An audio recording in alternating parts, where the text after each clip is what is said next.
Pro 1.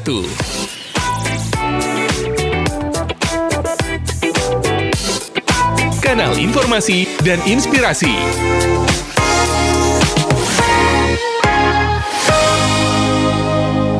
Masih bersama kami pendengar di Pro 1 RRI Labuan Bajo, kita beralih ke topik selanjutnya di Sparekraf Manggarai Barat dan juga Avstar, kolaborasi dorong wisatawan ke Puncak Waringin. Pendengar, pemerintah Kabupaten Manggarai Barat terus berupaya mendorong peningkatan kunjungan wisatawan ke Labuan Bajo. Salah satu langkah nyata yang dilakukan adalah menggandeng Asosiasi Angkutan Kendaraan Wisata Darat atau kita bisa menyebutnya Avstar untuk memperkuat promosi dan kunjungan ke destinasi unggulan Puncak Waringin. Lalu seperti apa bentuk kolaborasi ini dan dampaknya kemudian bagi sektor pariwisata di Labuan Bajo? Kita akan dengarkan langsung ya penjelasan dari Kepala Dinas Pariwisata Ekonomi Kreatif dan Kebudayaan Kabupaten Manggarai Barat, ada Pak Stefanus Jem Sifori. Pak Stefanus, selamat pagi. Selamat pagi. Selamat pagi. Bagaimana Pak, sehat? Puji Tuhan, sehat. Sehat ya Pak. Sekarang di mana Pak? Masih di rumah ya? Masih di rumah, lagi siap-siap mau ke kantor. Waduh, kita jadi tidak enak ini Pak. Terima kasih ya masih menyempatkan waktunya untuk RRI Labuan Bajo. Ya, jadi ini semua kerja kolaborasi tuh. Iya. RRI dan perannya, kami pemerintah dengan peran kami, kita semua punya tujuan yang sama buat Manggarai Barat lebih baik. Siap, benar sekali. Pak Stefanus, bisa dijelaskan apa latar belakang kerjasama antara Disparekraf Manggarai Barat dengan Avstar ini Pak? Baik, terima kasih RRI. Dari tempat ini dapat saya sampaikan bahwa predikat destinasi super prioritas yang disandang Manggarai Barat saat ini dengan motivasi besarnya mewujudkan pariwisata yang sustainable dan berkelanjutan, kami pemerintah daerah menyadari ini bukan pekerjaan mudah. Karena itu kami sangat membutuhkan peran serta seluruh stakeholder. Kira-kira demikian kami punya keadaan saat ini, kami mesti berkolaborasi dengan banyak pihak untuk mewujudkan pariwisata yang sustainable ini. Ya. Baik, Pak, alasan kenapa harus Puncak Waringin dipilih ini kenapa Pak? Dan hingga menjadi fokus utama dalam kolaborasi bersama Avstar? Jadi baik, kunjungan wisatawan saat ini, hasil exit survei kami kerjasama dengan kampus Elba Jokomondus, menyimpulkan lama tinggal wisatawan itu untuk mancanegara paling lama 3 hari, untuk domestik paling lama 2 hari. Ya, berkaitan dengan keadaan ini, kami punya semangat dan motivasi untuk memperpanjang lama tinggal wisatawan. Oleh karena itu, kami harus berinovasi. Tentu berinovasi ini tidak hanya pekerjaan kami pemerintah sendiri, kami harus berkolaborasi. Iya. Kenapa kami kemudian memilih Puncak Waringin? Puncak Waringin memiliki view yang bagus, posisinya di tengah kota, orang paling banyak menikmati sunset. Itu di Puncak Waringin. Ada juga beberapa tempat di Bukit Sylvia dan di beberapa tempat lainnya di Labuan Bajo. Kenapa kami kemudian berpikir mengajak wisatawan untuk datang ke Puncak Waringin? Karena itu adalah salah satu aset milik pemerintah yang mendatangkan PAD. Sehingga sedang dalam perencanaan kami untuk berkolaborasi, gayung bersambut, teman-teman komunitas travel, transportasi Avstar datang ke kantor berniat untuk bekerja sama menyelenggarakan event di Puncak Waringin.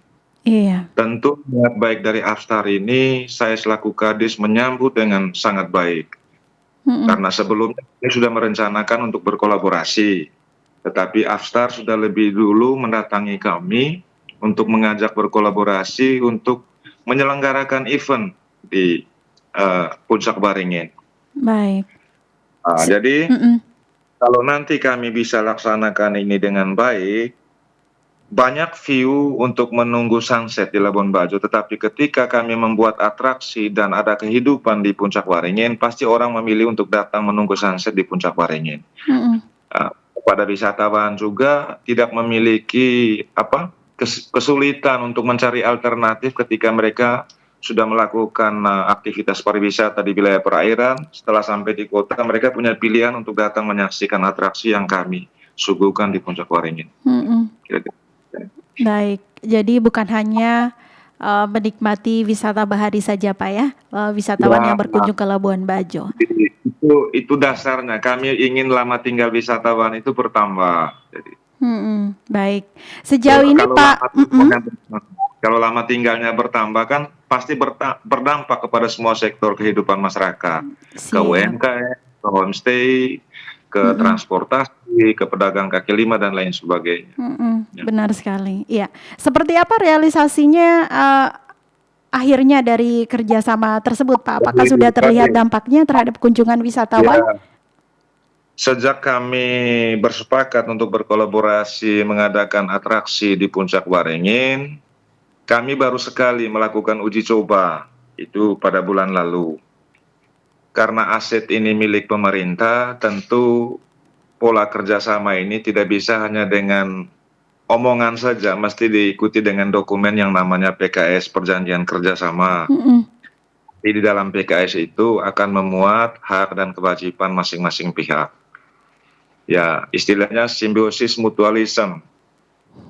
Jadi kerjasama ini tidak hanya menguntungkan pemerintah, tetapi menguntungkan juga buat masyarakat, terutama buat Avstar. Ya, kira-kira demikian.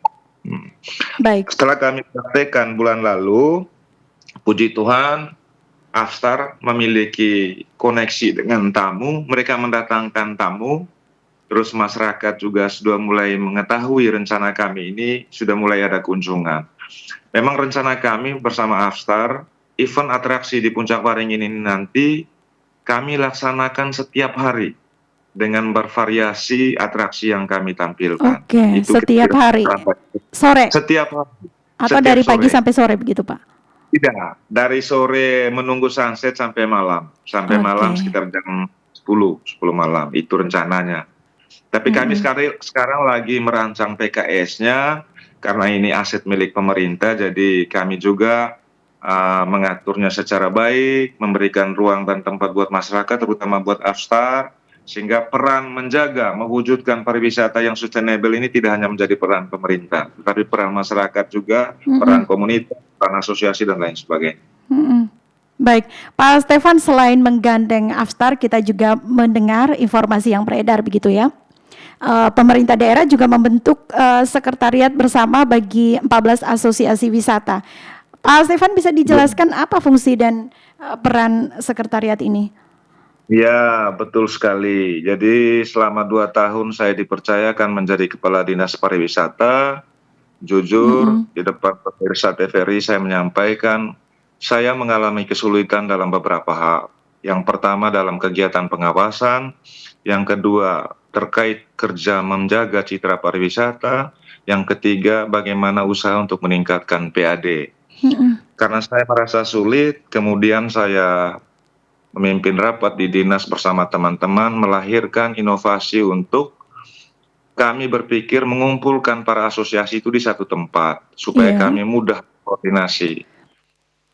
Situasi ini saya komunikasikan dengan Bapak Bupati, kemudian Bapak Bupati menyebutnya dengan baik, kemudian kami meminjamkan satu gedung di depan Polsek Lama, yang dulu gedung itu milik Dinas Perindak.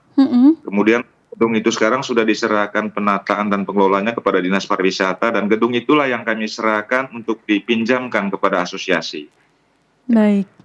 Jadi kenapa kami kemudian berpikir mengumpulkan asosiasi, semua asosiasi pelaku pariwisata di satu tempat? Ke depan kami mudah berkoordinasi, terus mudah kami melakukan pengawasan, terus usaha peningkatan PAD untuk aktivitas kepariwisataan juga kami akan dibantu oleh para asosiasi. Sama juga nanti kami akan buat PKS-nya bersama Dinas Pariwisata. Kira-kira demikian. Baik, melihat perkembangan kunjungan wisata hingga September 2025 ya Pak Stefan yang mencapai lebih dari 57.000 orang kita melihat informasinya begitu. Dan bagaimana strategi di Sparekraf untuk menjaga tren positif ini agar terus berkelanjutan Pak Stefan? Jadi betul, jadi menjaga citra pariwisata dengan predikat super prioritas ini, lagi-lagi saya mengatakan kami pemerintah tidak bisa berjalan sendiri. Kami harus terus berkolaborasi, terus berinovasi. Dari kami pemerintah daerah melalui Dinas Pariwisata Ekonomi Kreatif, kami tidak berhenti menata desa wisata melalui program inovasi kami yang namanya Fasma Dewi. Itu kami menata semua desa wisata sehingga kunjungan ke Manggarai Barat itu tidak hanya berkunjung ke TNK, tetapi juga berkunjung ke desa-desa wisata yang kita sudah siapkan. Ini semua kami lakukan dengan tadi itu intinya membuat lama tinggal wisatawan itu bertambah, kira-kira. Baik, Pak, ada tidak plan ke depannya? Jadi tujuannya bukan hanya ke Puncak Waringin saja nantinya, akan menyasar ke beberapa spot wisata lainnya yang ada di Labuan Bajo, Kabupaten Manggarai Barat pada umumnya, Pak Stefan? Itu ada, jadi seperti yang saya katakan tadi, kami sekarang ini fokus di penataan desa wisata. Sehingga ke depan, tidak hanya Puncak Waringin, ada Batu Cermin, ada Gua Rangko yang paling dekat dengan kota, ada wisata budaya di Kaper, sehingga di beberapa tempat ini kami akan maksimalkan penataan dan pengelolaannya. Saya sebut saja, di Batu Cermin sekarang ada wisata minat khusus baru yaitu herping, melihat ular di malam hari. Terus di Gua Rangko kami ada tambah lagi wisata minat khusus kayaking di hutan mangrove di Teluk. Mangrove.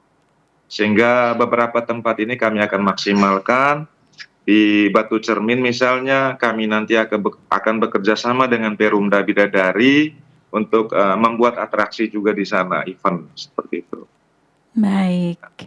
Terakhir Pak Stefan, harapan Pak Stefan terhadap kolaborasi lintas sektor ini untuk masa depan pariwisata di Manggarai Barat? Ya, namanya kolaborasi itu kan kerja tim. Jadi tim kalau punya komitmen yang sama dan tahu peran masing-masing, saya percaya Manggarai Barat akan bisa lebih baik ke depan. Apalagi kehadiran asosiasi para pelaku pariwisata saat ini sangat aktif sekali. Mereka aktif juga melakukan promosi, tidak hanya dilakukan oleh Pemda ini promosi, tetapi juga oleh para asosiasi. Sehingga semoga kolaborasi ini berjalan dengan baik, dan tentunya masing-masing pihak tahu dengan peran masing-masing, sehingga pariwisata yang sustainable, yang berkelanjutan, yang menjadi harapan bersama itu akan tercapai. Baik.